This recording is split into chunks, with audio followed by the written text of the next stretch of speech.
Am I live? I might be. Hey, this is John Guist, and I want to welcome you to a weekly broadcast I do on behalf of Middle Creek Vineyard Church and myself. We are in the office of Johnny's Woodshop, which is my basement, our basement, my wife and I. And it's Sunday, July the 12th, I think. Yep, that's it. So, anyway, hello, James. When I met you, you were Jamie was your name. Anyway, thanks for being on, David. Thanks for joining me this morning. What I'd like to do is, instead of doing a sermon per se, there's a few scriptures I want to look at, but I'm just going to speak. I always hate hearing that. I'm going to speak from my heart. And, well, I am. I try to usually speak from my heart, and I hope I don't have to say that. But this is not organized. It's not going to be a sermon. What I wanted to do was kind of address some of the questions I've been asked and some of the, hi, Sarah, good to see you. Hi, Dawn, good afternoon. I just want to encourage you with some words from my source of truth and my source of strength and my source of hope. And it's not just mine. There are literally millions and billions of people who turn to Jesus, who turn to the Bible. And good afternoon, Michael Hoole, Pastor Michael Hoole, one of my favorite pastors in the whole world. And as some of you know, in case you don't, I'm a pastor. I have been for about 24 years, something like that. I'm also a police chaplain. I also work with a lot of military folks in different capacities. I'm a father. I'm a husband, a son, and I am a child of the King of Kings. That's kind of how I try to live my life. And so I'm sometimes a person that people turn to and talk to and ask questions. And I've been getting a lot of questions, a lot of commentary about what's going on in our nation. And I'm not just talking about the whole Black Lives Matters and George Floyd and COVID-19, but the whole thing all together. And what I'm finding is that there are a lot of us who are uncertain about what's really going on. And I see this divide happening amongst people, and they're getting in online debates and they're pissing matches. I don't know what else you want to call them. And they're just unproductive in so many ways. So what I wanted to do is just challenge you with this question. Where are you getting your source of assurance, your source of hope, your strength to get up and carry on every day? Where's your light coming from? Is it coming from science? Is it coming from government? Is it coming from your ethnicity? Is it coming from your faith? Or is it coming from God, Yahweh? I'm not saying your faith isn't connected to that, but your faith in him is, that's your assurance. He's our assurance. That's what the Bible says. That's what I believe. So here's the deal. Let me just read the scripture from Joshua. It's chapter 24, and I have my Bible right down here, verses 14 through 15. Serve the Lord alone. But if you refuse to serve the Lord, then choose today whom you will serve. Would you prefer the gods your ancestors served among the Euphrates, or will it be the gods of the Amorites, in whose land you now live? But as for me and my family, we will serve the Lord. So that's a choice everybody has to make. Who are we going to serve? Who are we going to trust? I've had questions about, I was watching and reading online all these things taking place and people getting almost violent about others who wouldn't align with their point of view. And I guess what I mean by that, if you don't know, is there's a whole debate about whether masks make a difference or not with COVID. And boy, people are getting really mean. And if you know me at all, you probably you don't see me very often in a mask. I wear it when I'm required. I personally, I don't like the things because I have I have a, a small bear on my face, and as Paige will refer to it. But I can't hear very well when people are talking to me. That's me. I also I have some other things. I love Chinese people, and I love the respect they show for one another by wearing masks. But I don't like the government in China, and so there's a part of me I kind of fight that. I don't want to end up like that. I think it's an oppressive place to live in some spots in China. That's my personal opinion. So I'm wrestling with that myself. But watching the way people fight and treat one another because either they despise you because you won't wear a mask, or they despise you because you're pushing others to wear a mask. I just don't think that's productive. I don't think that's healthy. I do not believe. In fact, I know the Bible tells us not to treat one another that way. I've said it almost 3 Sundays in a row that we've been wonderfully and awesomely, fearfully put together, created on purpose, that we are God's great work of art, his craftsmanship, and that's how we treat one another. That's our baseline. We start there. Everybody's respected because they are human beings that God created. Whether or not we are acting like works of art, that's on that other person. Treat them like they are. Treat them like they are. If you don't like the way they're living, they're never going to change if all you do is treat them like trash. And maybe you need to adjust. Maybe it's on you. Maybe it's on them. But to get in a fight over masks and to call people names and insinuate that they're idiots if they do or don't wear masks, that's just not going to help. That's not going to solve our problems. And it's such a wrestling match. And then there are people who are concerned about either constitutional rights disappearing and or civil liberties, which are a little different. And if you think that that's a ridiculous thought, look around at world history. Look around at the world we live in. There's a whole bunch of stuff going on that we know nothing about. And I'm not real crazy about the way some politicians treat the American public on both sides of the aisle, or all three, whatever, however many parties we actually have. But I just think that if your assurance is based on trusting an organization that empowers and enriches people financially in ways that are hard to surrender, and tempts you to maybe as a person who's now in power, now receiving loads of I wouldn't say money necessarily. There's a lot of money, but there's a lot of privilege. There's a lot of stuff there. Don't trust an organization to take care of you. Don't do that. That's my advice. Rely on the one who calls himself the God of the universe, who made trees, who made the earth, who made the cosmos. I trust him. Whether I have a lot or whether I have nothing, I still trust him. But I see people fighting over these things, and we are being divided in ways that are so dangerous.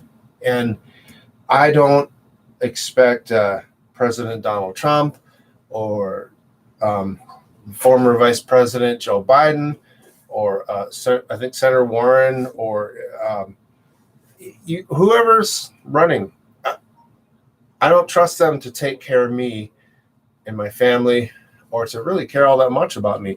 I hope they do. I hope they care about the United States and what we stand for. But it's the people of the United States, to me, that make this a great nation. The ones who hate each other, the ones who agree with each other, the great diversity and ingenuity that America has displayed from the beginning, along with all of our warts and dark spots and dark times in history. And I just see how we're letting fear and letting that difference and the inability to see the other person as valuable, even if we disagree with them, even if we hate what they stand for. That's creating this this division that will be more dangerous to us than any missile and any terrorist attack, because that's what could bring down a great people, a good nation. And well, actually, if you don't mind, I'm going to read something to you that makes me, it's a joke, but it got me thinking, this is what I think people are doing right now, or what they're struggling with. Here's the joke. A man goes, oh, that's just a funny one. Maybe I should tell you that at the end. A man tells the psychiatrist, I always have this weird dream at night. I'm locked in a room with a door on which there is a sign. I try to push it with all my strength, but no matter how hard I try, it won't budge. The psychiatrist muses.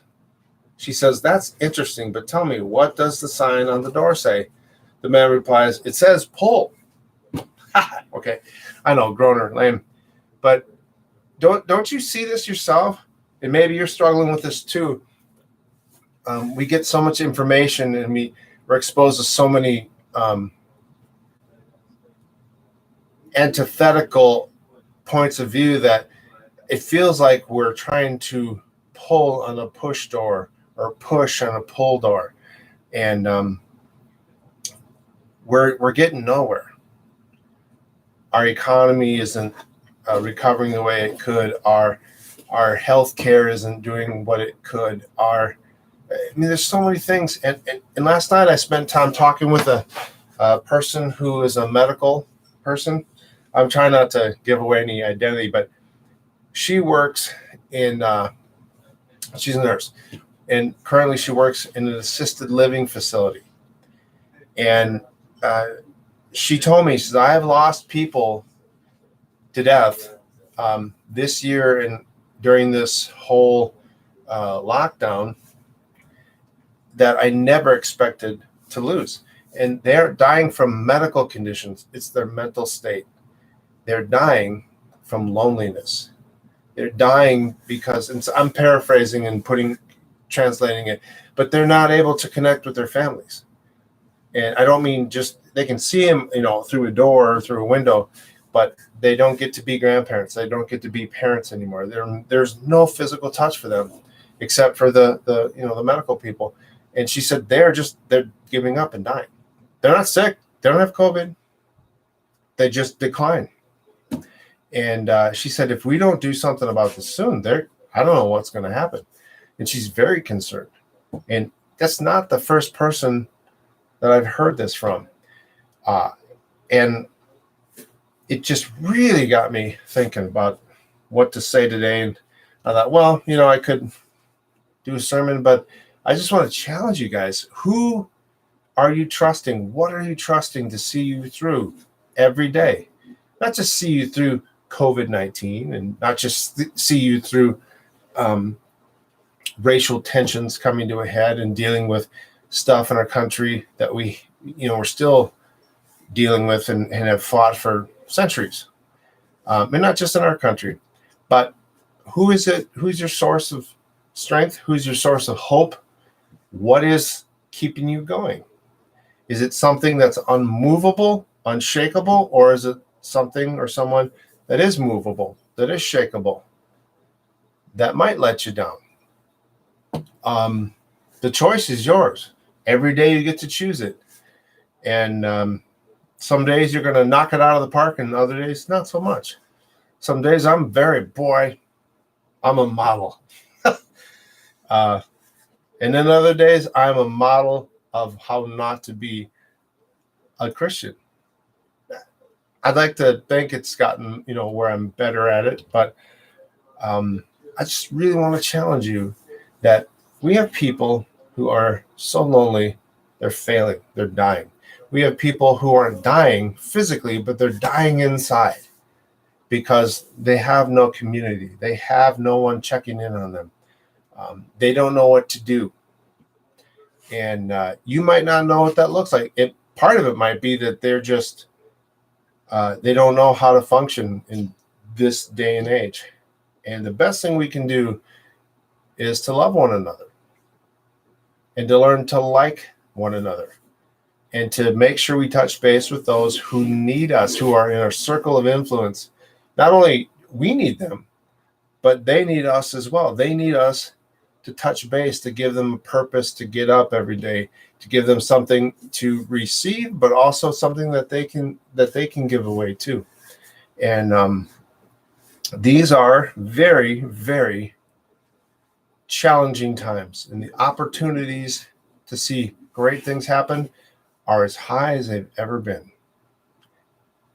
And at the same time, the opportunity to see terrible things happen is there in ways that it's never been as well. This is a great, challenging time. And I come from a nation that has risen above so many things to come together. Diverse, different kinds of people coming together, not losing their identity and who they are, that we have come together and have risen above that. And then we fall back down and screw it up again. But this is an opportunity for us to rise above, not petty differences, but some differences that can be worked through, that can be understood and accepted. We can disagree, we can agree, whatever it is. But wouldn't it be sad and a shame if as a nation, as a church in the United States of America, if we were brought down because we didn't agree on whether or not we should wear masks or whether or not we shouldn't wear masks or whatever it is, whatever the big arguments of the day are. So I'd encourage you to find your source of hope and strength and base it in someone and in something that is unmovable, unshakable.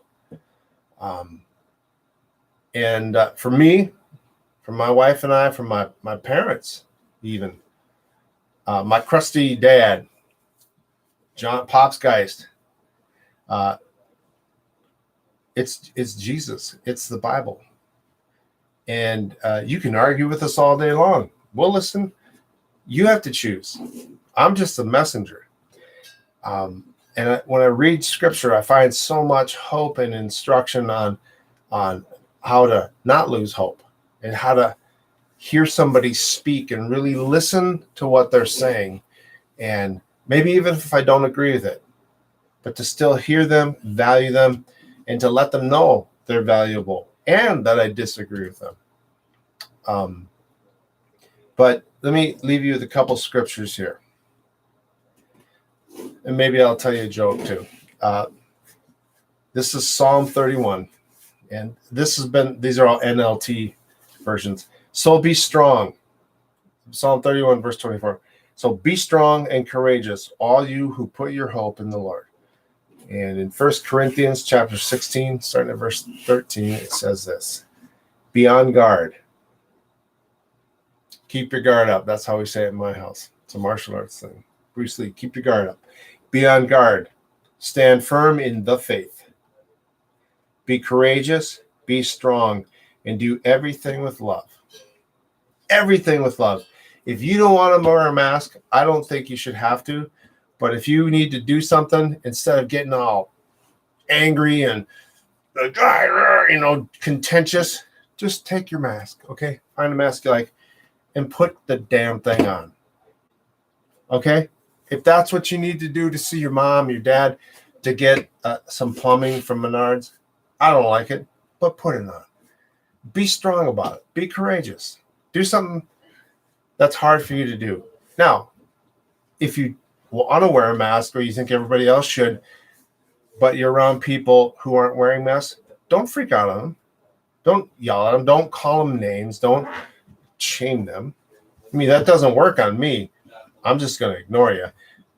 Or actually, I might get angry. That's not angry, Johnny's not a good. No, you don't want that. But just be strong, be courageous, and move forward. Try to find a way to love those people and move beyond it. And right now, I guess I'm talking mosely to Christians. trust Jesus enough to get through that situation. You have your mask on, you'll be fine. You don't need to engage. You don't need to shame them. You don't need to go on social media and talk about all those awful people who just want to kill everybody. They don't want to kill anybody. And, people who don't want to wear masks, like me, I don't want to wear the mask. I hate them. But I'm not, I have a friend who's very vocal about it. She doesn't want to destroy my civil liberties, take away my constitutional rights. She just firmly believes that we need to wear masks. And that's fine. I'm going to let her be. She can say what she wants. I will tell you, there's times I start to write and answer some of those posts back, and then I delete them because I can't be loving about it. And I want to love that person. I want to like them. But we can be strong. We can be courageous. We can, and the mask situation, that was just an example. Don't get carried away with it. I mean, don't waste your time writing to me and sending me stats and facts and research and all that. You can believe what you want to believe. But do everything with love. I love how that verse ends. And do everything with love. If you can't do it with love, don't do it. Don't do it. Try. Well, some things maybe you have to be hard. You got to do it anyway. But that's about all I got for you. I just, please, don't let these things destroy our nation, our church. Don't let these things do that. You need to learn to live in the tension. I'm a born-again, spirit-filled Christian man. I love Jesus. I try to love people. I also carry a gun. I also train martial arts. I have violence in me, but I want to use that in a way that's as good and holy as it can be. So I'm a dichotomy. We have to learn to live like that.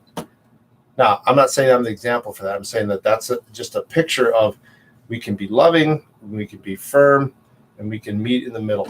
All right? God bless you all. I hope you have a great day and a great week. I did tell you, you know what? I'll post a joke instead of me telling it, okay? God bless you all. Love you. Bye-bye. Whoops. See ya, YouTubers.